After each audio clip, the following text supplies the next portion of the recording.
This video is a HTML crash course for beginners. I'll give a brief intro to HTML, show the setup of the software, and then write some HTML and how it appears in the browser. If you want the text version of this tutorial where you can easily copy the HTML code, then you can download it from this website for free by signing up to my newsletter. The link to this website will be in the description and comments of this video. HTML stands for Hypertext Markup Language, and you use it to structure your content. This content would be text, images, and links to other pages and websites. Here's an example of HTML. It's essentially a collection of tags. Here are some examples of common tags. As shown in the screenshot on the left, you can see tags are nested, i.e. you write tags inside of tags. So the application we will use is Visual Studio Code because it makes it easy to write HTML. Live Server is a Visual Studio Code plugin that allows you to run HTML files in a web browser and see changes as you write HTML. Okay, so the first thing I'm going to do is install Visual Studio Code. So I'm going to start by opening up the web browser. I'm going to use Google Chrome. So in Google search, I'm going to search for VS Code. It should be the first website, so click the link and you'll be on the Visual Studio Code website. Click the Download for Windows button and your download should start. If your download doesn't automatically start, click where it says Direct Link Download. So once VS Code has been downloaded, open up the download folder. Double click the downloaded file. So click the I accept the agreement option, then hit the next button. Leave the default directory as it is and click the next button. Click the next button. Tick the create a desktop icon option and then hit the next button. Click the install button to start the install. After the install is finished, click the finish button. So Visual Studio Code will open automatically. So the next step will be to install an extension so we can actually run a HTML website. Click on the extensions button. In the search field, type in Live Server.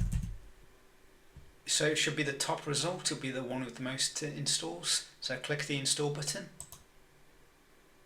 So it will be installed once it shows the disable and uninstall buttons. Close the page for the extension.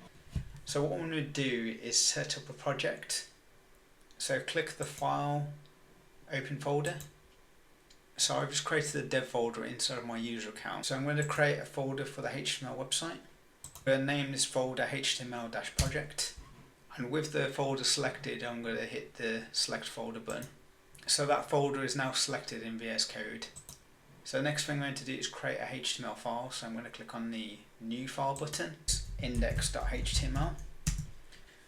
So when building a HTML website, it's common practice to use index.html for your home page. Okay, so now we can start writing HTML. Hold down the shift key and then press the exclamation mark button and then hit the enter key and you'll see some HTML generated. So this is like base HTML that you can use.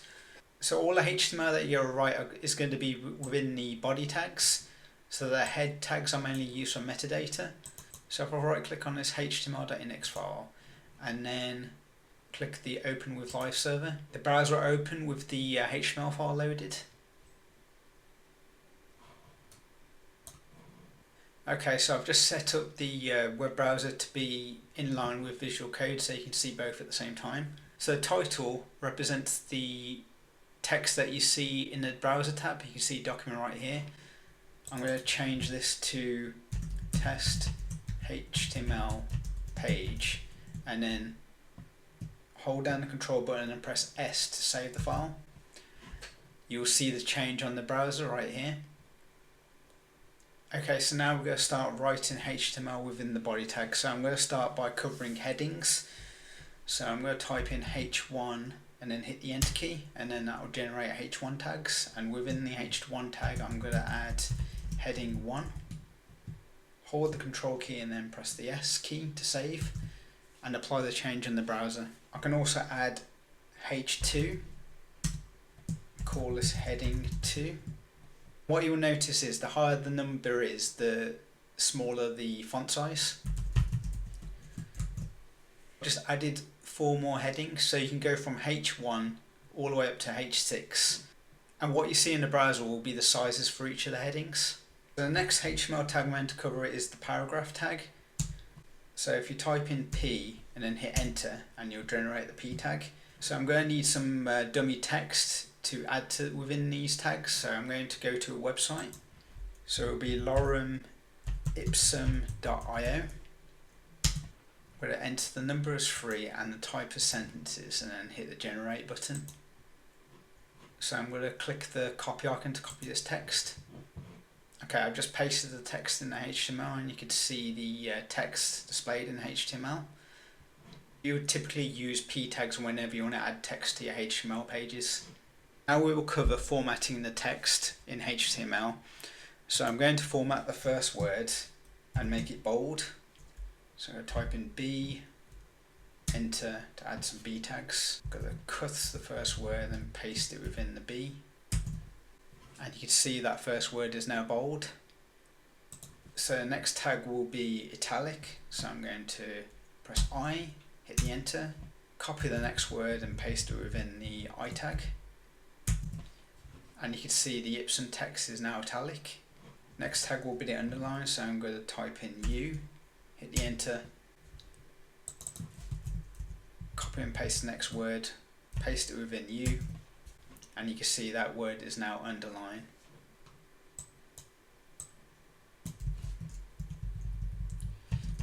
To copy and paste the next few words within the underline tags, so you can add as much text as you want within these tags. If I wanted to get this text on the next line, what I would use would be a break line tag. So type in BR, hit enter. After saving the file, you'll see the change, and you can see the next sentence is moved to the next line.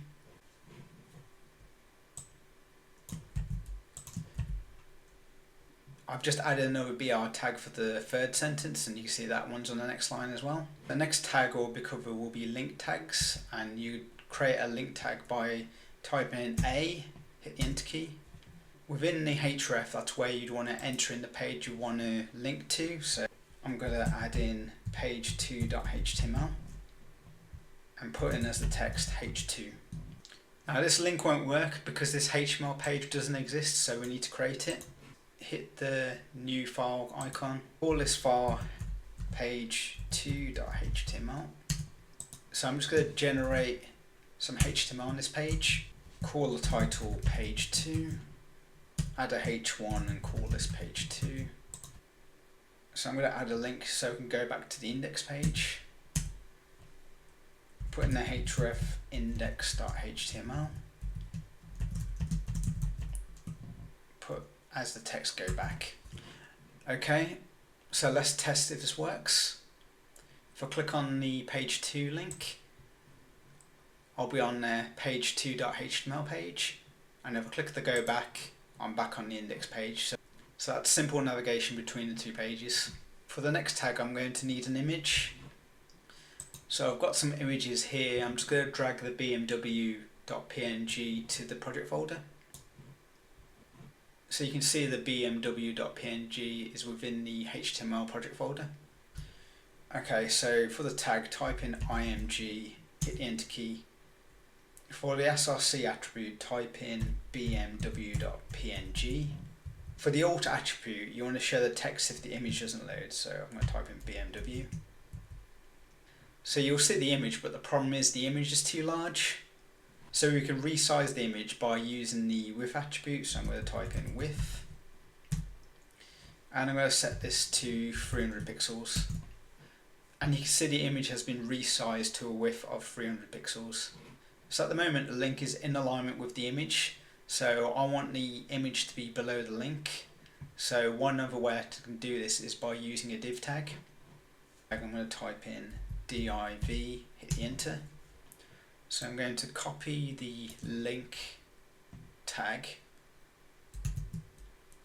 and I'm going to paste it within the div tags and then save the file. And you can see that the image is now below the link. So the link is actually going across the page now. This is the reason why the image is now below the link. So In terms of when you use div tags, you want to use them to group multiple tags together. So let's say I wanted just to add the image in, paste that in, and you'll see that the link and the image are together. So think of a div as a way of grouping multiple tags together. Okay, I've just moved the image back outside the div. So next thing I'm going to cover are lists. I'm going to add another heading just as a way to separate out this the content. So I'm going to add another subheading, list of popular websites. Type in UL and hit the enter key. So UL will represent the list, but you also need a tag for the list item, so you type in LI for list item.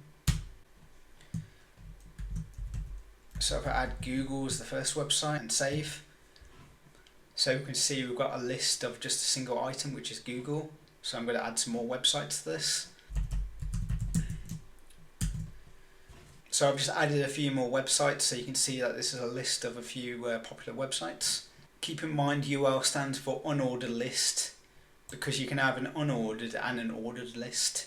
So the next list I'm going to add will be an ordered list, so I'll just add another subheading for this. How to build a website. For an ordered list you use OL, so type in O and hit the enter key.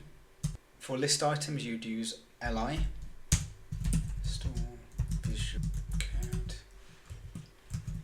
You can see that there's a number next to the list item rather than a bullet point. So I'll just add the rest of the instructions in. So I've just added some more list items in, and this is how it's looking. So this is basically a numbered and ordered list of instructions.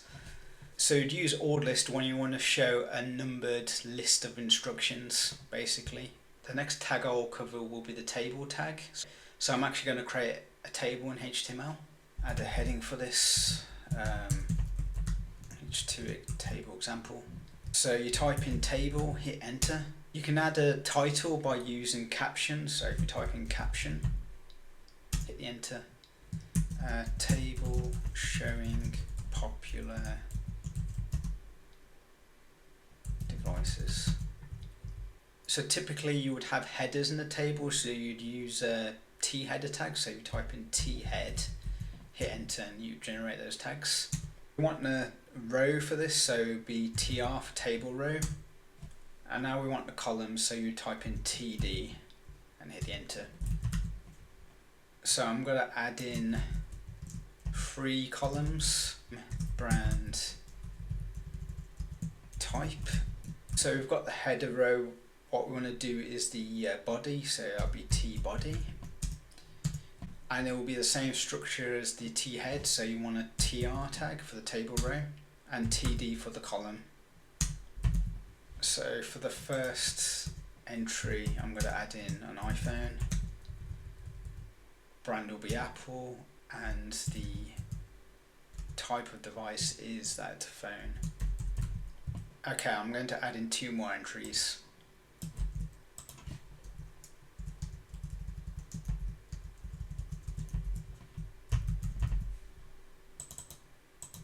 On the HTML page you can see the table, but the problem is there's no border, so we need to add in a border. On the table tag, type in for the attribute border, and you need to set it a value, so that which will represent the thickness of the border. So if you type in 1, and you can see that a border has now been applied to the table. So for the next tag I'm going to cover will be the form tag. So type in form. I'm going to add in the first text field, so I'm going to start by adding a label for that text field. So I've set the value for the label as first name, so this will pretty much be a form for registering a new user. For the label I need to add the actual text field, so that will be input, and hit the enter. You want the type to be text for it to be a text field. Set the ID as first name to match the label, so that way when you click the label the text field gets selected as well. You can see how the forms are looking at the moment, where you've got the first name label and you've got the text field. I'm just going to add some more fields.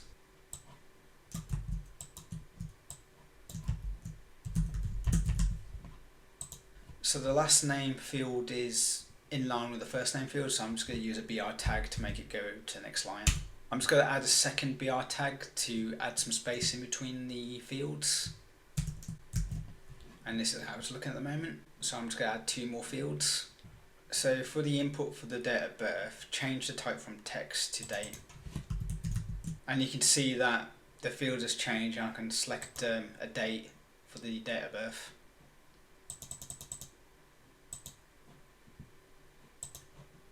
So for every form you would typically have a submit button, so if you type in input, colon, and type in submit, hit the enter.